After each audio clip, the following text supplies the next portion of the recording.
Shalom para todos. Hoje é Parashá Ekev, Deuteronômio 7:12. É isso? Eu espero vocês abrirem aí.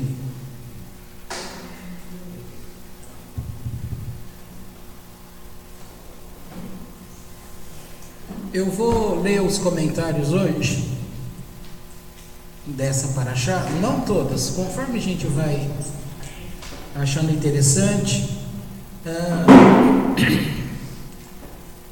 É que muita gente não conhece. Eu gosto de uma versão que chama Torá com comentários de Mordecai. Ela está em espanhol, mas é um jeito muito bom para as pessoas também aprenderem. Então vocês têm a Torá capa azul aí, e vocês vão acompanhando aí, e eu faço a leitura daqui, falando devagar, para as pessoas perceberem se elas, como diz o mineiro, vão dar conta. E aí, quem sabe as pessoas ficam interessadas.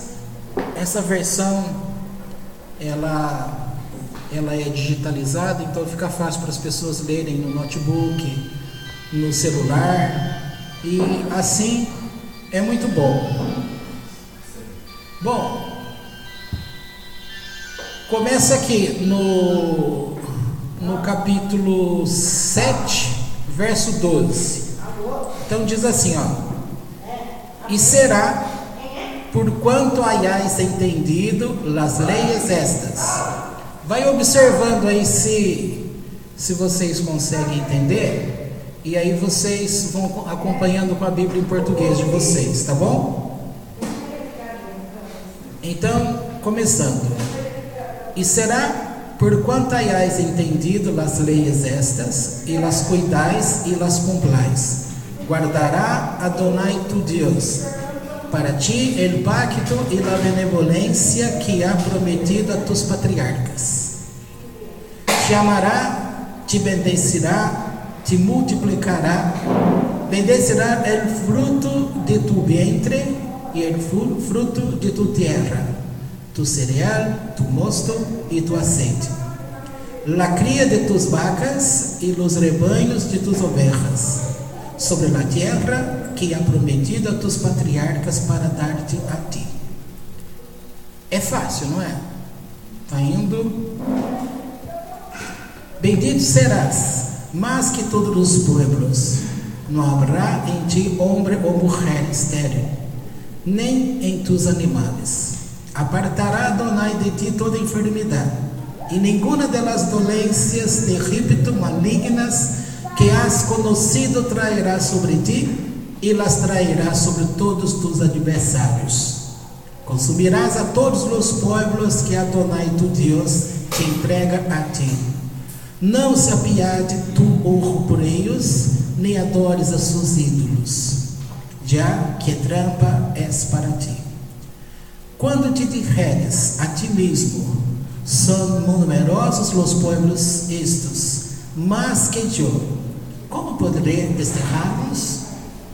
Não habrás de temer deles, habrás de recordar los que ha hecho Adonai tu Dios, a Paró e a todo o Egito, los prodigios grandes que han visto tus ojos, y los signos y los portentos, y el poder fuerte y el brazo tendido, com que te sacó Adonai tu Dios. Así hará Adonai tu Dios a todos os pueblos a los que tu temes deles. E também ao Tábano enviará Adonai tu Deus contra eles, hasta perder-se os que houverem quedado e os que se houverem ocultado ante ti. Não te quebrantes ante eles, pois Adonai tu Deus está em tu seno, Deus magno e temível. E desalojará Adonai tu Deus a los pueblos estes diante de ti, pouco a pouco. Não poderás exterminá-los pronto, não ser que te excedam a ti las feras del campo. Los entregará Adonai tu Dios ante ti y los conturbará una conturbación grande hasta que queden destruidos. Entregarás sus reyes en tu mano y harás que se pierdan sus nombres de debajo del cielo. No se erigirá hombre alguno ante ti hasta que los destruyas a ellos. Las estatuas de sus ídolos habréis de quemar con fuego. No codicies ni la plata ni el oro que está sobre ellos, y lo tomes para ti. No sea que tropeces con ello, pues abominación de Adonai tu Dios es. E não habrás de trazer abominação a tu casa, já que serias anátema como ele. Repulsar habrás de repulsar, e abominar habrás de abominá-lo, já que anátema és. Bom, essa é a leitura do começo, né? Não, peraí, esse pedaço que eu li foi outro capítulo, não foi não? Eu abri a página errada aqui? Ah não, agora eu entro no capítulo, é que eu estou ainda no 7, né? E o 7 ainda, até o pedaço anterior, eu comecei ali no 12, né? Até o 11 é a Parashá Vayetchanan. Veja, gente, como é o comentário desta Torá.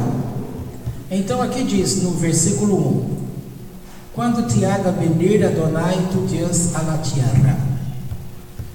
Diz assim, eu vou continuar lendo no espanhol para quem estiver ouvindo e vocês também, para perceber se vocês vão conseguir estudar por essa Torá. Quem achar que consegue, é uma boa opção para você ter essa Torá no seu celular, no seu notebook, para poder ler e estudar em casa, para estudar a palavra do Eterno. Então diz assim, versículo 1: quando te haga venir Adonai tu Dios a la tierra. En los versículos anteriores, la Torá enuncia lo que podríamos llamar una teoría de la educación para nuestros hijos. Então aqui está falando que este termo vai enunciar aquilo que poderíamos chamar de uma teoria de educação para nossos filhos. En el capítulo 7 agrega que essa educação correrá sérios riscos se nossos hijos e hijas não vão a querer constituir famílias judias. Então o que está dizendo? Que corre-se muito risco para a família quando filhos e filhas não vão querer constituir famílias judaicas. No versículo 3, proibirá o emparentamento com os 7 pueblos que habitavam a terra prometida. O que está dizendo? Que os 7 povos que habitam a terra prometida, há uma proibição de ajuntamento. Os sábios da Talmud concluem no versículo 4 que se uma extranjera hubiere concebido hijo de hombre de Israel, el hijo será como ella. Aqui você passa a entender que quem é judeu, quem se torna judeu? Se a criança é filho nascendo de uma mãe que ela é judia, então esse filho que nasceu é judeu. Se a mãe não é judia e o pai é judeu, esse filho que nasceu não é judeu. Entendeu? Então não é o pai que passa o direito de ser judeu, mas é a mãe. Por que pensam assim? Porque você tem certeza que a criança nasceu daquela mãe, certo? Porque imagina só, uma mulher teve 2, 3 homens. De quem é o filho? Sendo que um é judeu e 2 não eram. Então de quem é o filho? Como determinar que essa criança é judeu? Então no caso, a mãe sendo judia, a criança é judeu. Tá bom? Isso é uma regra que está escrito na Torá? Não, isso é o entendimento dos sábios e adotou-se, portanto, como uma regra. É um cuidado, é aquilo que também vai se tornar cerca para a Torá. E a mãe também educa, né? Sim, a responsabilidade é da mãe em passar os preceitos. Vamos continuar aqui. Assim mesmo, el hijo nacido de uma mulher de Israel e um homem gentil, que por supuesto não está habilitado para dar Kedushim, é considerado Ben Israel. Esta é a lei em qualquer união de pareja em la que não pode ter vigência os Kedushim, união nupcial de acordo à lei de Moshe e de Israel. El hijo será considerado como sua madre, seguindo a lei natural da vida. Versículo 7. Não por ser numerosos vós outros, mas que todos. Los pueblos ha deseado Adonai a vosotros. Bom, vamos ler, depois eu faço a pergunta para vocês. Está tendo alguma diferença aí daquilo que vocês estão lendo no comentário da Torá Azul? Ou não? Se vê alguma coisa interessante aí, avisa que a gente vai vendo junto. A ideia é dar condições melhores para as pessoas puderem estudar, né? Então diz assim: não por ser numerosos vós outros, mas que todos os pueblos ha deseado Adonai a vós outros. Este pasaje encierra a relação de ser e el secreto de la existência del pueblo de Israel. Nuestro pueblo no es el más numeroso de la tierra, ni tampoco el más fuerte, y del sentido físico de la palabra. Nuestra historia y continuidad reposan sobre dos columnas fundamentales: el amor de Dios por nosotros y el mantenimiento de su promesa a nuestros patriarcas.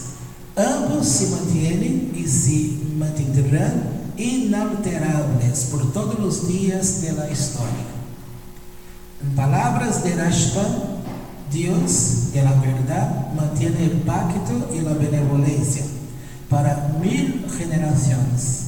Quiere decir, aconta este comentarista que Dios esperará aún mil generaciones hasta que nazca aquella generación de los que le llaman y observan sus preceptos. Verso 10. Empero retribui a sus adversários a su cara. Rashi entende deste versículo que a justiça divina, que é absoluta, reconoce e retribui também as buenas ações que pode haber realizado um ímpio. Este recebe a recompensa correspondente em termos compreensíveis para ele, ou seja, en el aspecto material, y de ahí la existencia Rashá Vetov Lo, el limpio que desfruta del bem material. Esse comentário que a gente acabou de ver, nós já fizemos discussão desse tema através do livro O Caminho de Deus, e ali a gente conheceu bastante sobre essa questão de como foi a eleição do povo de Israel, tá? De uma forma geral, sempre foi ensinado às pessoas, pelo costume cristão, que Deus escolheu um povo a seu bel prazer. E nós vimos que a questão os sábios indicam o seguinte, que antes de Adonai entregar a Torá aos povos, o que ele fez? Ele foi às 70 nações da época e foi em cada nação, de acordo com o costume que cada um tinha. Exemplo, se um povo tinha por padrão deles o costume de roubar, então quando chegava lá, vocês querem a minha Torá? Aí eles perguntavam, e o que é a Torá? O que tem que ser feito? Aí ele dizia, aqui está escrito que vocês não devem roubar. Aí eles falam, não, a gente não quer não. Aí vai para uma outra nação. Vamos supor que uma outra nação estava acostumado, no padrão deles, que por qualquer coisa se matava pessoas. E aí oferece-se a Torá e eles perguntam, mas o que diz essa Torá? O que teremos de fazer? Aí a resposta vem, olha, aqui está escrito que vocês não podem matar. Aí eles vão dizer, não, muito obrigado, nós não queremos não. Eles estavam felizes com a regra deles. E assim foi passando todas as nações. Quando chegou para o povo hebreu, vocês querem a minha Torá? Aí eles falam, nós não sabemos o que é, não entendemos o que é, não sabemos como fazer, mas nós queremos de todo o coração e vamos aprender. Então, isso faz a diferença. Agora, pelo histórico relatado pelo livro O Caminho de Deus, fica claro também o seguinte: em toda aquela manifestação do Eterno à Terra, e como Ele foi dando liberdade às pessoas para poder desenvolver-se no nível físico, emocional, espiritual, as condições da época dava esta condição em que uma pessoa, veja que nessa época não tinha Torá escrita, mas havia o meio de uma pessoa buscar a Deus de todo o coração. Então você teria uma Torá revelada aos princípios do teu coração. E o único desde Adão que conseguiu manter-se num nível digno, num padrão elevado, foi Abraão, tá? E por isso foi dado a ele o direito de ser como que o cabeça, o representante de um povo, como se passasse os dotes espirituais ao povo. Como não? Passava-se. Assim como o DNA, os caracteres genéticos de uma pessoa física passa para a sua descendência, de igual forma era assim. Pode ser qualquer um. Aí, desta forma, agindo assim, ele conseguiu um patamar que só ficou ele. Seria bom vocês guardarem isso para não correr o risco de simplesmente acreditar que Deus não escolheu um povo, como é dito. Eu não escolhi vocês porque vocês eram mais numerosos. Vocês não eram mais numerosos. Eu não escolhi vocês porque eram os mais bonitos, eram os mais ricos, eram isso e aquilo.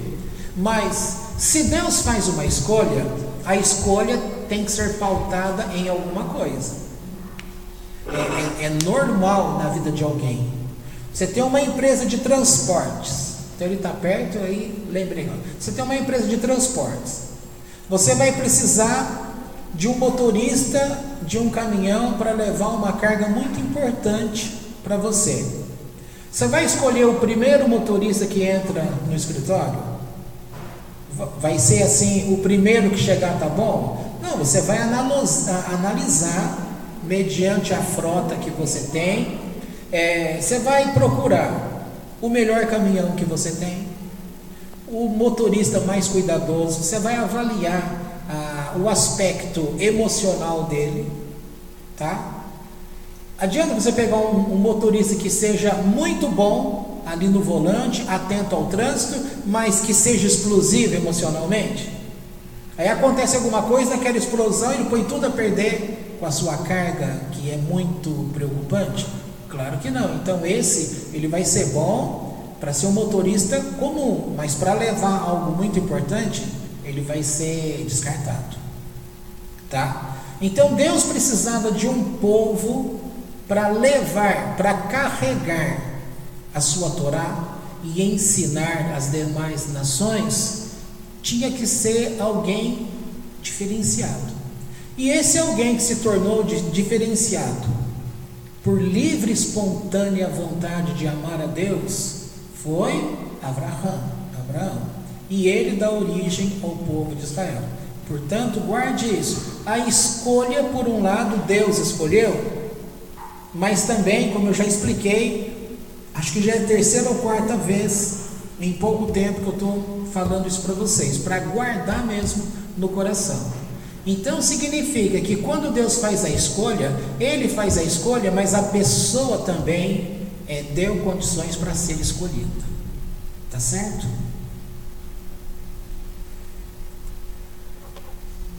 Agora, entrando no capítulo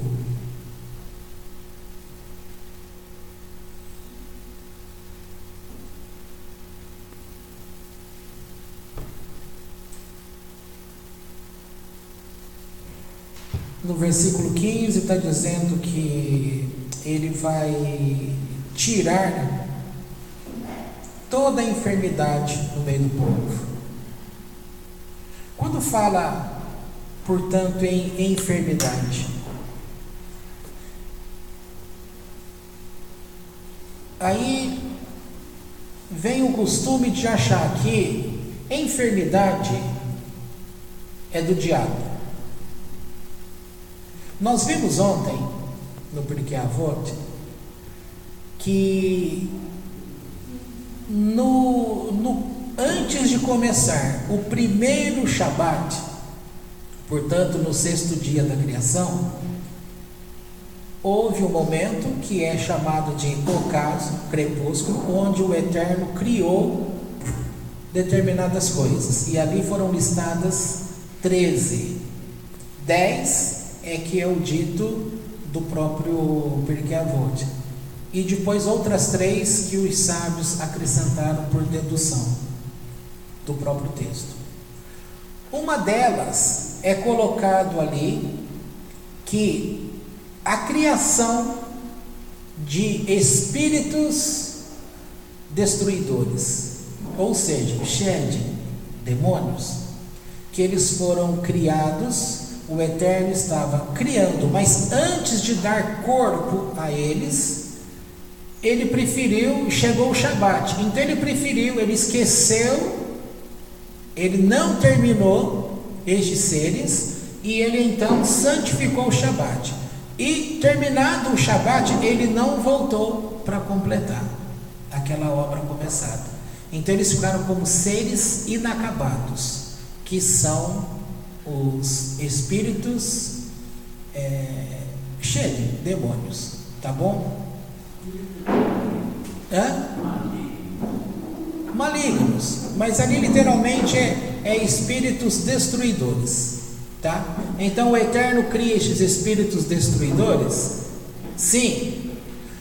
Também é entendido, aí o próprio texto lá, o comentário vai dando sequência e vai dizendo que outros vão entender pelo texto que também pode fazer menção da criação destes seres destruidores como aquilo que causa uma enfermidade. O que causa uma enfermidade? Vírus. Então vírus é como se tivesse nascido naquela época, tá bom? Isso compreendeu a ideia daquilo que eu estou querendo dizer? Então, da mesma forma que foi explicado ontem, que quando uma das coisas que foi criado foi a boca da terra, e a boca da terra apareceu na época que foi preciso a terra abrir a boca para engolir o pessoal de Corá, tá certo? Esta boca, ela foi criada, portanto, antes do primeiro Shabat, mas ela foi aparecer na história como cumprindo a sua função na época da rebelião de Corá, tá? De igual forma, durante um bom tempo não houve enfermidade, tá certo? Depois, por causa de comportamento, desvios, esta baixeza no sentido do homem ter a liberdade de se afastar do seu próprio Criador e de se entregar a seu Yetzer Hará, o seu lado mal, a sua inclinação, isto adoece o homem, o seu caráter, o seu físico, tá? Uma pessoa que se permite ficar tanto tempo na prostituição, geralmente ela é da noite, como diz o livro de Jó, que as pessoas que são da noite, o que você vai esperar delas? Tá? Antigamente, vocês podem lembrar, quando a gente saía para alguma festa, a gente saía 6, 7 horas da noite e meia-noite voltava para casa. Hoje, a moçadinha que vai sair, que hora que elas saem de casa? Depois das 10 da noite, 11 horas da noite, e vão voltar 3, 4 horas da manhã, quando voltam, tá? E eu lembro de uma pessoa que eu atendi lá no passado, ele dizia assim, mulher decente, você encontra na noite até 2 e pouco da manhã, passou disso e esquece que você não pega mais nada de bom. Mas nada de bom que ele quis dizer no sentido caráter, essas coisas, tá? Não estou dizendo que ele está certo, estou simplesmente falando que a noite, assim como diz o livro de Jó, ela é povoada de pessoas que querem beber, embriagar-se, prostituir-se, roubar, assassinar e vai por aí afora, tá? É esse o sentido. Então, essa questão de moralidade, quanto mais uma pessoa se entrega a esse desvio de moralidade, menos luz do eterno ela vai poder captar, porque ela vai estar fazendo coisas que o afastam. Agora, você concorda que uma pessoa que entra nesse mundo e se entrega muitos anos numa vida dessa, o corpo dela não vai adoecer? Não é que a pessoa, mas alguém pode falar assim, olha, eu curti essa vida muitos anos e eu não fiquei doente. Não é isso que eu estou falando, se ficou doente literalmente. Eu estou dizendo que expondo o teu corpo a um período grande de qualquer coisa, a tendência é você prejudicar o corpo. Exemplo, o motorista de caminhão, de carreta, que vira à noite na estrada, eles não tomam aquele comprimidinho? Ao longo dos anos, não vai enfraquecer o corpo dele, não pode dar problema na cabeça, não pode afetar outras partes de órgãos do corpo. Isso não vai ser chamado lá no futuro como enfermidade? E aí o médico vai falar assim, olha, fulano, eu sei que você é religioso, mas essa enfermidade, ela veio por causa dos teus anos de escravo do teu serviço, não é demônio, entendeu? Porque a instituição religiosa hoje fala, tudo é o diabo, nesse sentido de ser o responsável, tá? No judaísmo não é colocado que isso é o diabo, entendeu? Agora estou te dando uma versão aqui, dizendo que quando apareceram esses vírus, micro-organismos, essas coisas, teve de ser criado um dia. Então, supostamente, os sábios, alguns deles entendem que o momento da criação se deu então junto neste período que é entendido, onde para santificar o Shabat o Eterno paralisou a obra, então ficou uma obra inacabada. Esta obra inacabada são os seres espirituais destrutivos, Shedim, os demônios. E por outro lado, outros vão entender que estes agentes que dão origem a essas doenças, tá bom? Agora aqui nós estamos nesse termo que fala assim, olha, Adonai diz que ele tirará do meio de vocês toda enfermidade. O povo que estava escravo no Egito, ficaram escravo por muito tempo, principalmente nos últimos anos, quando o faraó ficou bravo com Moisés e Arão, e então ele multiplicou o castigo no meio do povo. Isso, dadas aquelas circunstâncias de serviço, iria deformar o corpo, adoecer o corpo? Sim. Mas diz o Salmo 105, 107, se não me falha a memória, e mais essa palavra, que quando eles saem do Egito, não havia nenhum doente e nenhuma enfermidade no meio deles. Tá? Agora, pensando bem, não havia porque Deus tirou. Porque pela própria condição, eles estavam doentes, havia muitos enfermos, entendeu? Agora, nesse quesito que eu estou falando, agora você está sabendo, segundo vimos ontem sobre o Pirkei Avot, uma noção de quando foi que se deu o primeiro vírus, por exemplo. Então, aquela criação, ele foi criado antes do Shabat, tá bom? Mas o aparecimento dele, também, para quem não estava aqui ontem com vocês, é dito ali, a jumenta, a boca, o poço, aliás, a boca da jumenta, o poço, a boca da terra, o arco-íris, agora não lembro os outros que a gente falou ontem. O arco-íris, ele foi aparecer com o advento da promessa que Deus faz a Noé. A partir do capítulo 6 de Bereshit, de Gênesis, quando o Eterno fala que vai destruir, acabar o mundo com as águas, entendeu? Mas o arco-íris, ele aparece naquele ponto que o Eterno declarou.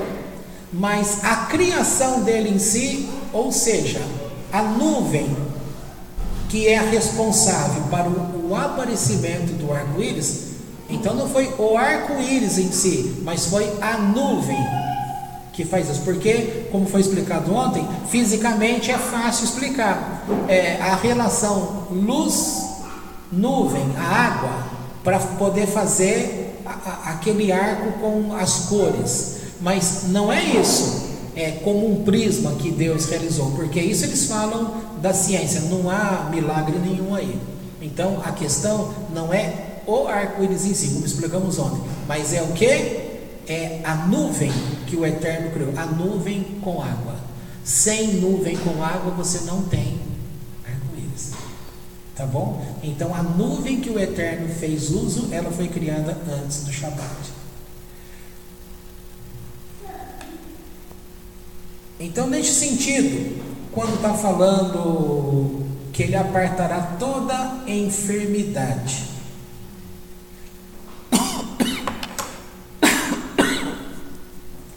e a enfermidade em si, não adianta a pessoa tem todo um comportamento dentro da gente. A pessoa que adoece por emoção, por nervosismo, raiva, ira, tudo isso adoece. A língua da pessoa, o jeito dela falar, o olho mau, são todas situações que afeta o corpo.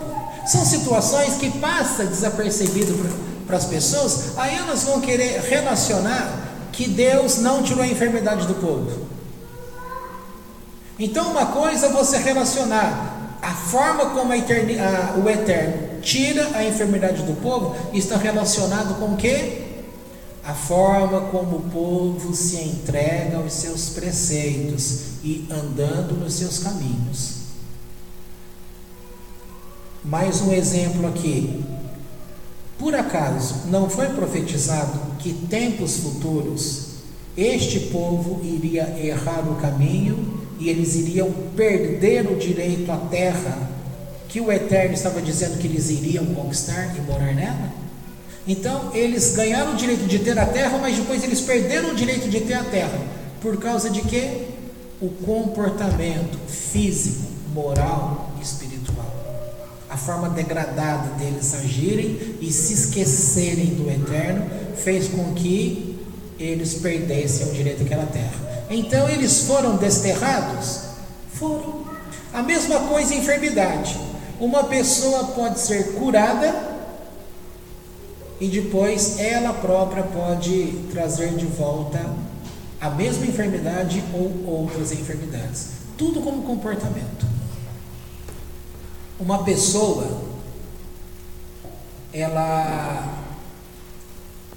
para ela sair de um casamento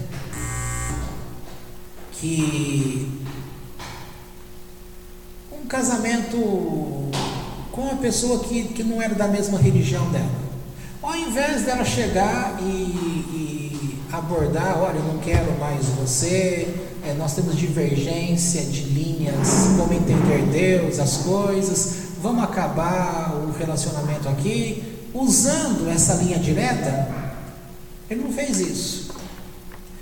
Se é legal separar ou não, divórcio ou não, a questão do país, existe lei para isso, e a Torá estabeleceu lei para isso? Estabeleceu. Então você tem direito de usar quando houver necessidade. A questão é que essa pessoa disse que estava fazendo uma viagem para um lugar e saiu de lá. Imagina assim, vamos dar um exemplo aleatório, mora no Rio de Janeiro, aí sai do Rio de Janeiro, vem para São Paulo, dizendo que vinha fazer um serviço aqui, aí nunca mais volta. Ela não separou de verdade, e quando perguntaram, descobriram o paradeiro da pessoa, a pessoa diz que estava internada no hospital porque teve câncer. Mas é mentira. A pessoa fala assim só para dar uma desculpa. Uma atitude dessa, o que a pessoa está dando ordem? A física quântica de hoje, que dá a explicação, que a Torá já fala disso há muito tempo. Então o que ela está trazendo sobre ela, o que a língua dela, como diz o provérbio, acho que lá no capítulo 4, fala, você tem que inclinar os ouvidos àquilo que é a Torá do Eterno. Se você quiser viver bem com a tua alma, você tem que apartar a tua língua. Aí a pessoa declara que ela não voltou para a casa dela porque ela teve uma enfermidade desse tipo, para não falar o nome, e por isso que não voltou. E aí, agora é um caso real nesse tema, 20 anos depois, que doença a pessoa teve? Justa a doença que ele havia falado. A palavra, isso, atraiu a pessoa. Mas não atraiu no dia, atraiu 20 anos depois. Então é esta relação que eu quero que você entenda, tá? E isso é muito importante compreender.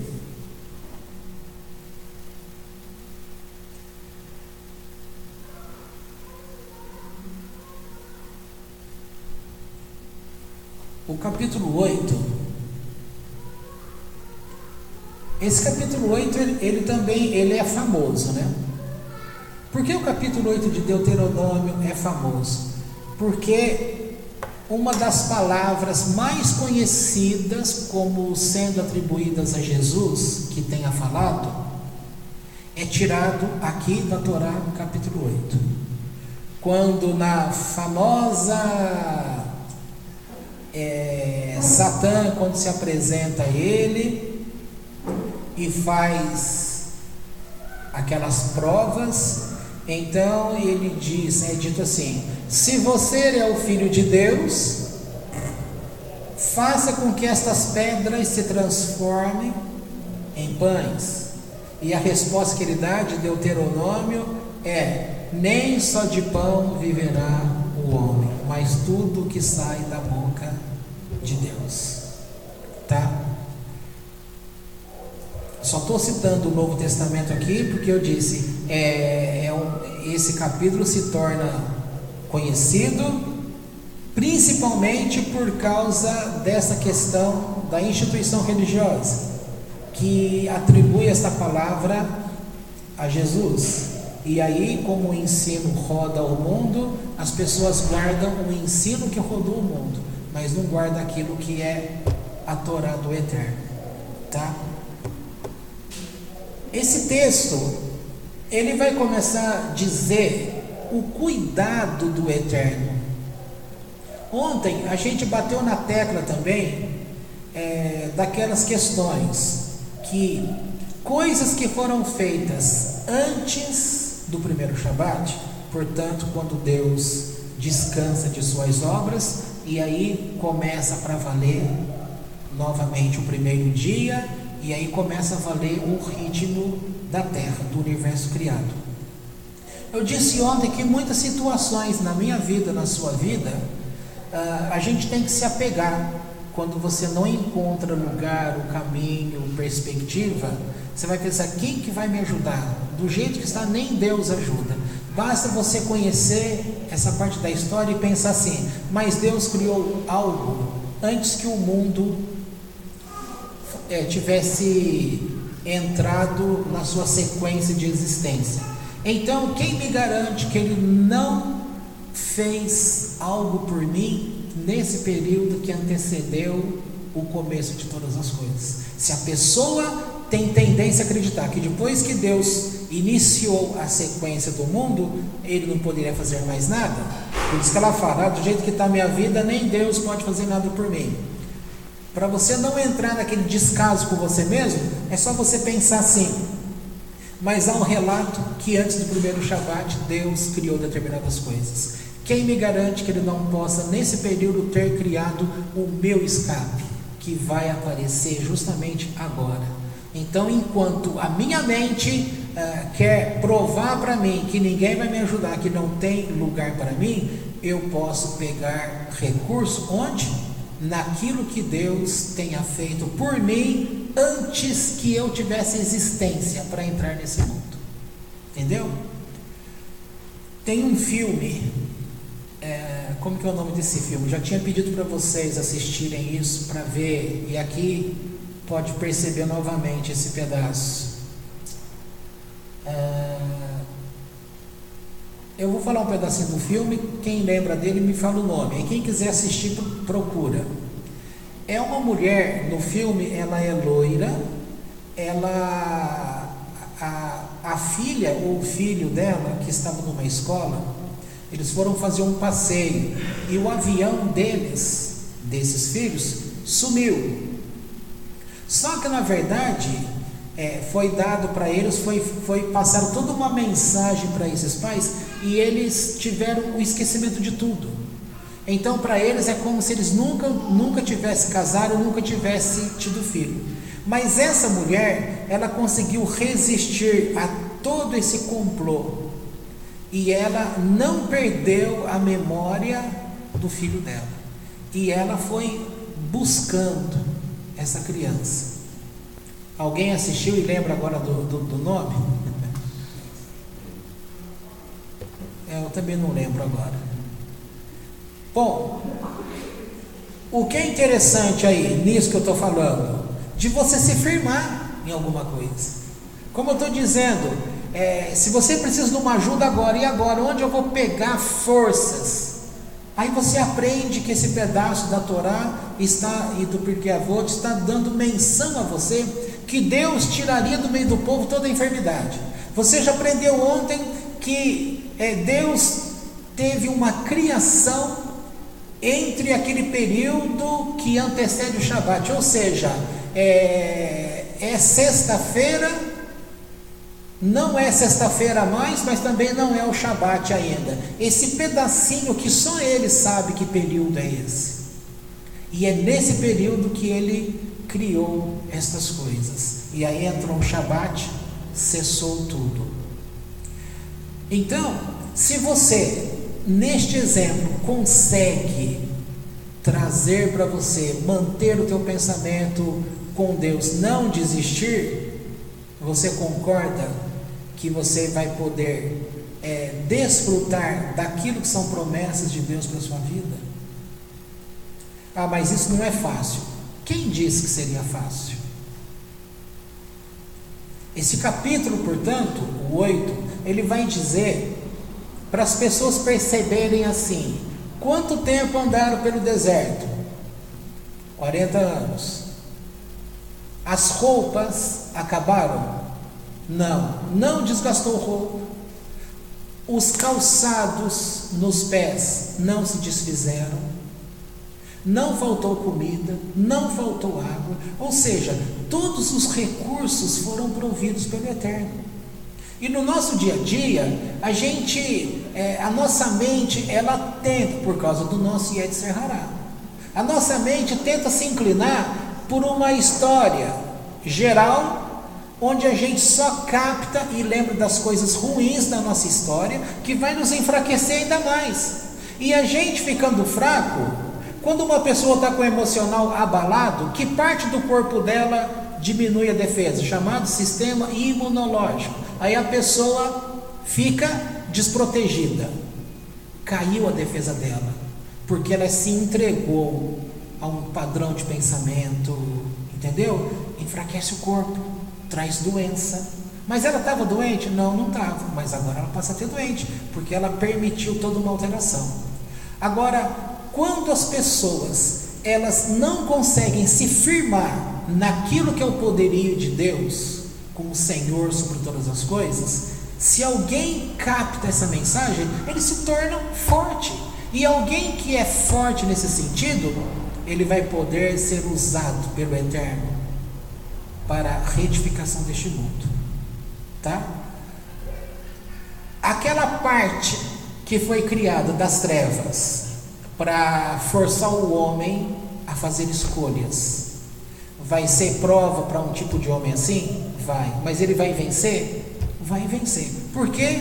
Porque ele está firmado com aquilo que ele ouve de Deus e acredita em Deus. Então ele se apega a coisas para não permitir que aquilo que o olho dele está vendo, que ele acredite naquilo. E aí eu volto no filme que eu estava dizendo.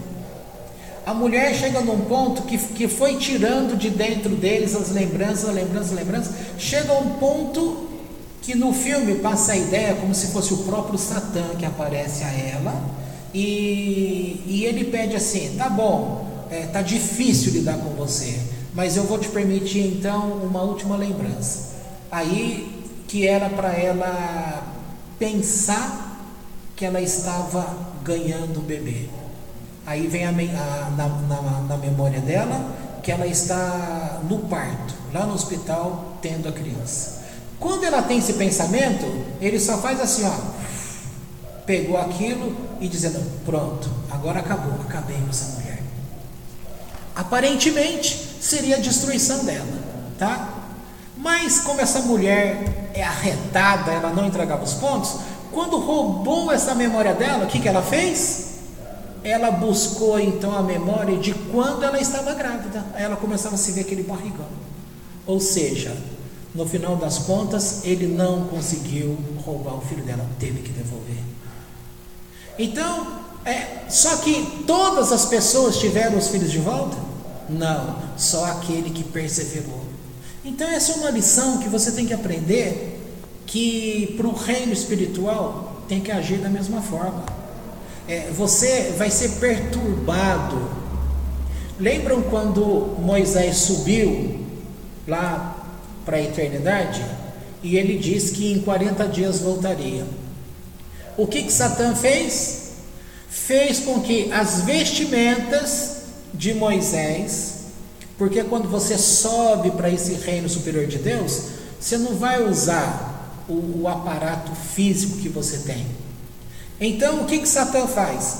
Faz uso das vestimentas de Moisés e faz com que apareça naquele acampamento deles lá no alto, mostrando Moisés morto, mostrando as roupas dele. E diz para o povo: e agora, povo, o que será de vocês? O líder de vocês está morto.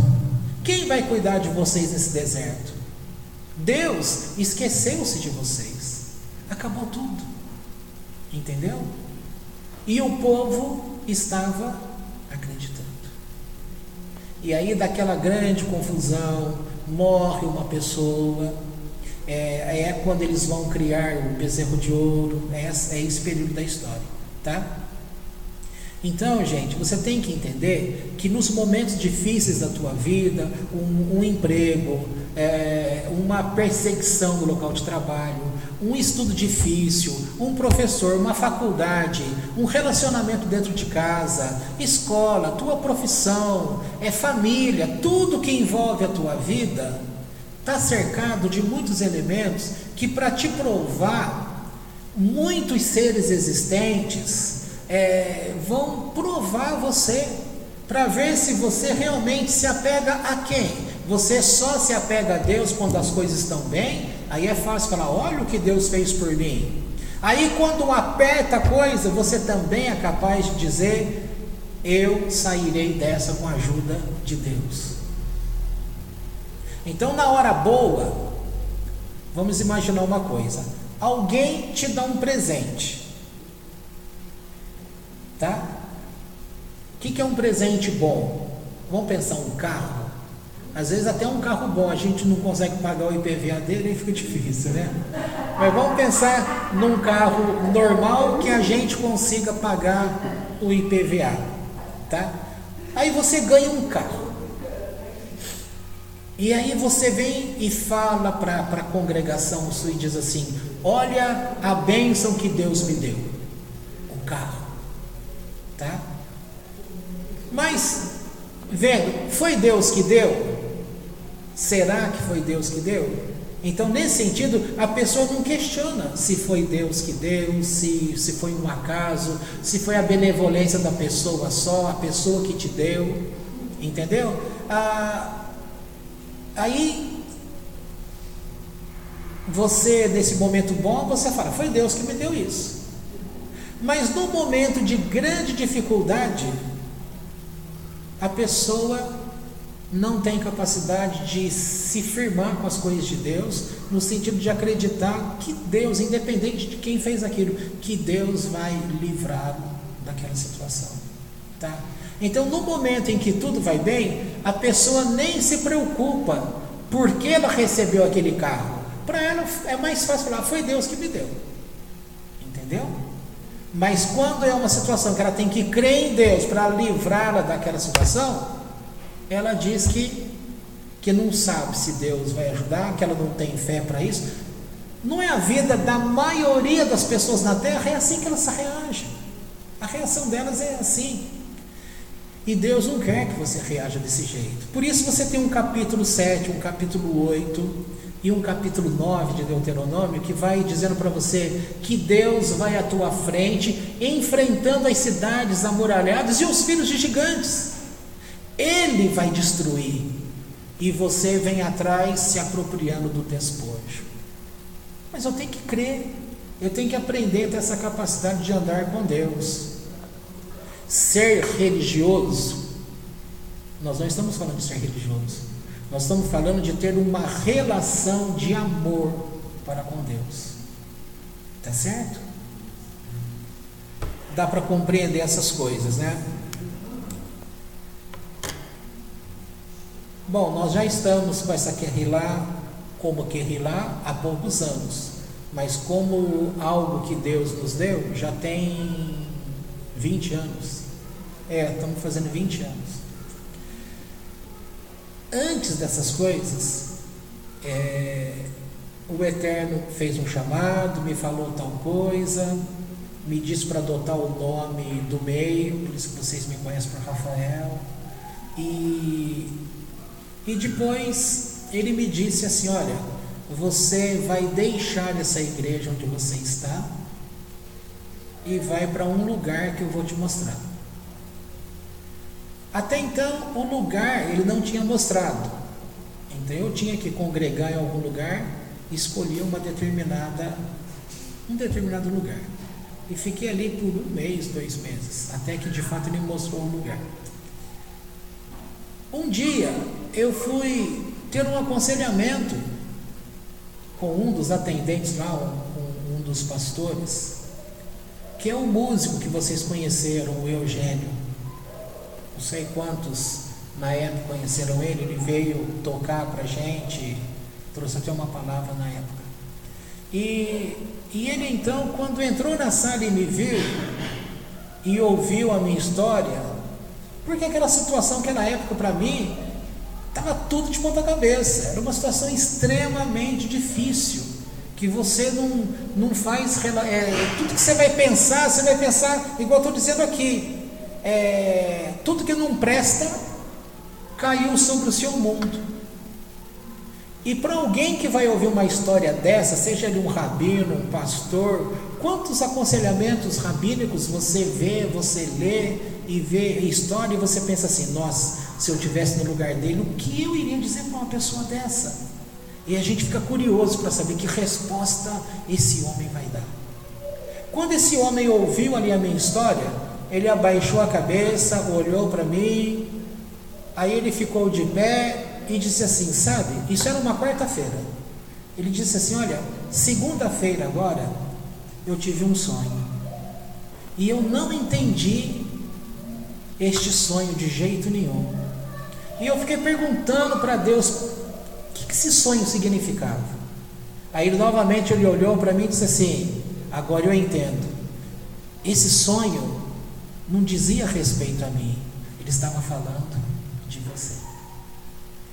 E aí ele me abençoou com esta palavra do Deuteronômio capítulo 8, que era para eu olhar para aquilo que estava para trás, e olhar e entender que por pior que esteja ou estivesse todas as coisas, era para eu me lembrar que Deus não havia abandonado nada, que era para ver que aquele povo teve cuidados com a sede, com a alimentação, com a vestimenta. Ou seja, no tempo atual da nossa vida na terra, o que você precisa?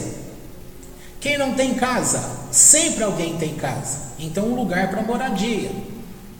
Você precisa alimentar teu corpo, você precisa matar a tua sede, você precisa de coisas, tá? Então aqui está dizendo que o Eterno concede essas coisas, que nesse tempo de vida no deserto, aquele povo era para perceber, a roupa não teve desgaste, os sapatos não foram desgastados, não tiveram problemas com comida, nem com água, nem com nada.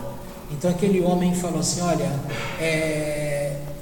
aí ele olhou novamente e disse assim: olha, e eu sei de uma coisa, você não ficará aqui com a gente, mas pelo período de tempo que você ficar aqui, que eu não sei quanto seja bem-vindo. E me deu um abraço. Eu não durei ali 3 meses.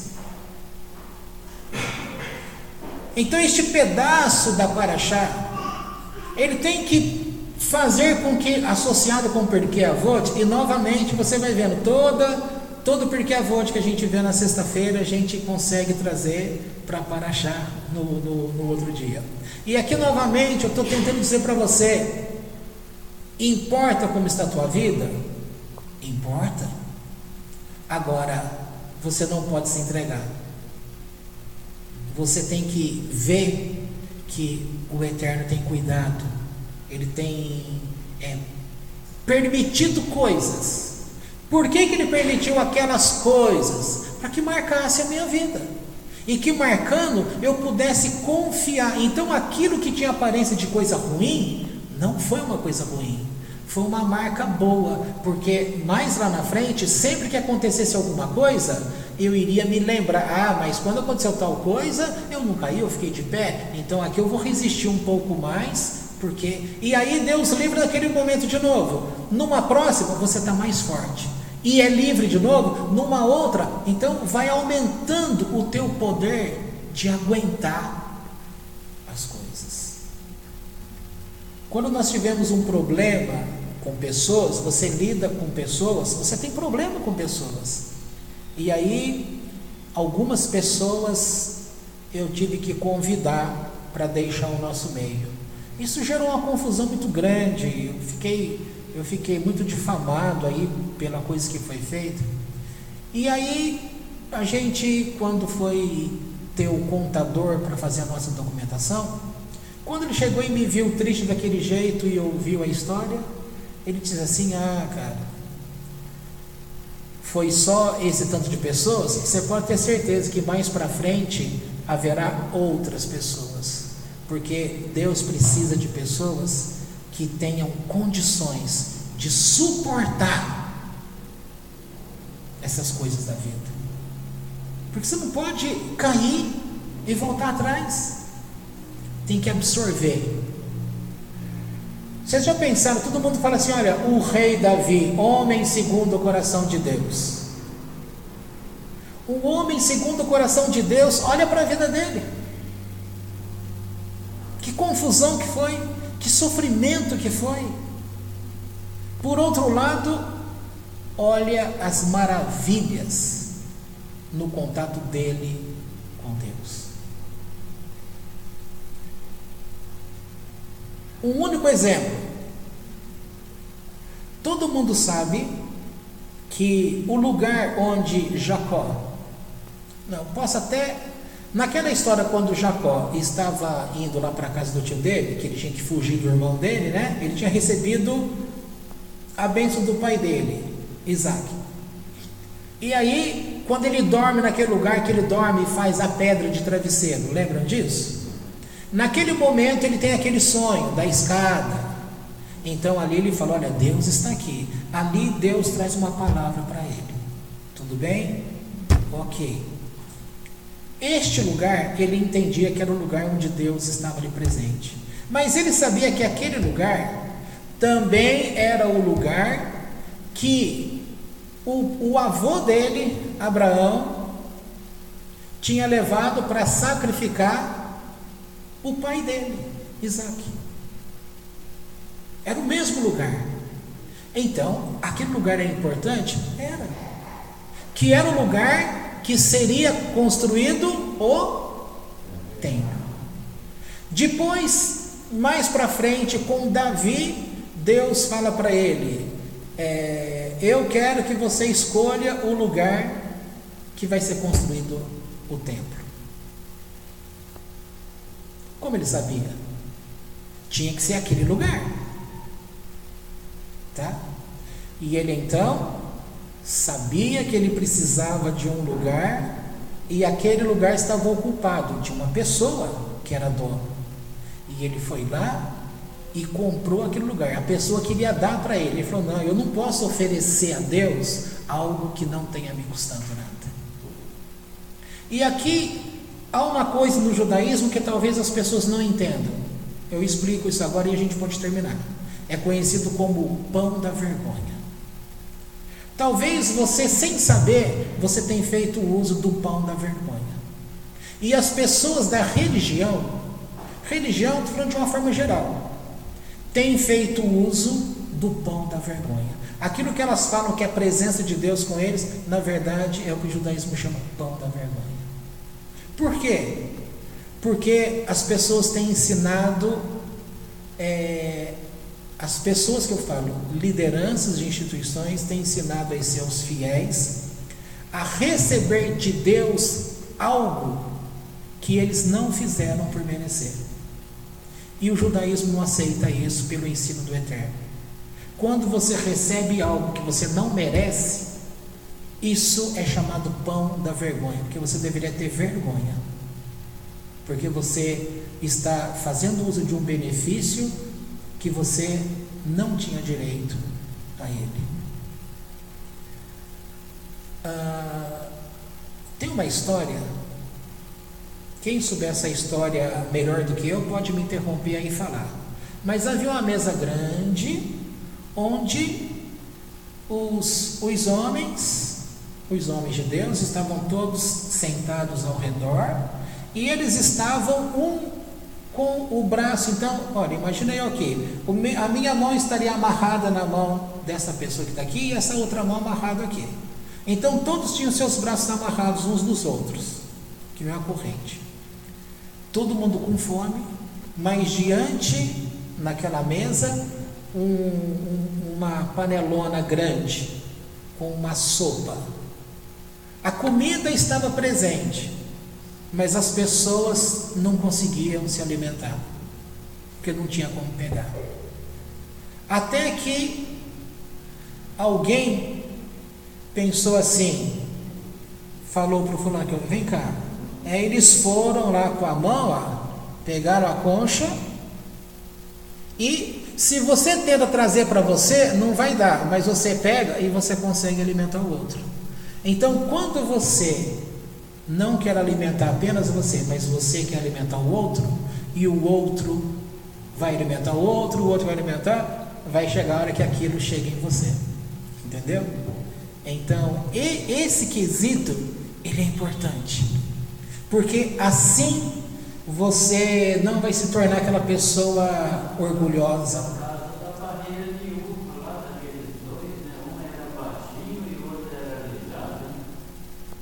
Mas então. Mas a astúcia deles foi usado para roubo, né? E esse exemplo que você está dando é justamente o exemplo para simbolizar a alma e o corpo. Porque a alma e o corpo vem naquela confusão. Quem que vai ser julgado? Você vai falar assim, a pessoa fala assim, por que você pecou? Não foi eu. Pessoal, foi o diabo, né? Não foi eu que fiz. Quem trouxe aquela mulher para mim foi o diabo. Não é? É assim que a pessoa fala. Não, eu fui fraco. Entendeu? Nós estamos cansados de ouvir essas coisas. Ou então aquele texto, a carne é fraca, né? Então essas histórias todas. O judaísmo conta essa história que você relembrou aí, para mostrar que aquele homem que tinha aquela fazenda, aquele pomar, tinha que viajar e colocou 2 pessoas para tomar conta. Só que um era cego, era grande, era alto, mas era cego, e o outro era aleijado. Entendeu? E aí, o que é aleijado, ele enxergava. Tá? Parece aquela história, né? Que o fulano é cego. Aí você vai falar com ele e fala assim, fulano, não sei. Aí alguém tem que falar para ele, escuta, ele é cego, ele não é surdo. A gente confunde tudo. Você começa a falar alto com o cego, mas o cego escuta, gente. Ele só não enxerga, né? Aí o que não escuta, você quer pegar na mão dele para levar. Aí ele vai falar, não, mas eu enxergo, eu não escuto. É tudo trocado. Aí olha lá e fala assim, nossa, que pomar, olha essas frutas. Aí o outro fala, não, mas eu não posso ver. Conta para mim como é que é. Ele vai imaginando. Aí ele fala, então vamos pegar. O outro fala, mas eu sou aleijado, você esqueceu que eu não ando? Aí foi simples. O aleijado, que era pequeno, subiu nas costas do que era cego, e os dois juntos trabalhando foram lá e acabaram com o pomar. Quando o dono da terra chega, roubaram o meu pomar e vocês vão pagar com a vida. Não, mas não foi a gente. Oh, meu senhor, eu não enxergo. Como é que eu poderia roubar se eu não enxergo? E o outro fala, mas eu sou aleijado, eu não ando, como que eu fui roubar? Né? E aí ele pensa, vocês pensam que eu sou bobo? É simples, você subiu nas costas dele e serviu de guia para ele, e os dois fizeram. Então essa história é usada para dizer que quando chegarmos diante de Deus, no nosso julgamento, pós nossa vida aqui na terra, nós não teremos desculpa para falar que foi o diabo que fez isso com a gente, que foi a carne, que foi isso, que foi aquilo, porque vai ser punido a nossa alma e o nosso corpo, porque um ajuda o outro. Entendeu? Então eu disse que já ia contar essa história e a gente ia acabar com o assunto. Você tem esse capítulo 7, 8, 9. Você vai mostrar o recurso que Deus livra você. E o recurso que, além dele te livrar, ele vai adiante de você. O começo do capítulo 9. Ele vai adiante de você. E ele ainda vai enfrentar. Então, o pão da vergonha, você não pode ficar naquela posição passiva de simplesmente viver às custas de uma outra pessoa. Porque aquele que recebeu a comida, ele também trabalhou para aquela comida. Ele recebeu de uma pessoa, mas ele alimentou o outro. Você pode também entender medida por medida. Você abençoa e é certo que você será abençoado. E combatendo aquela expressão que o brasileiro conhece muito.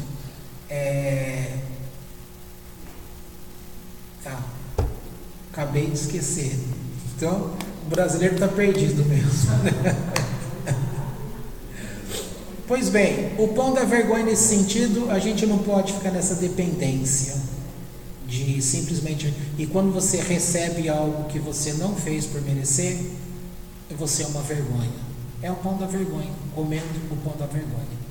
E aqui Deus está te dando condições de mostrar que Ele é o Criador de todas as coisas, Ele tem domínio sobre todas as coisas, e você tem que aprender a amá-lo, a conhecê-lo.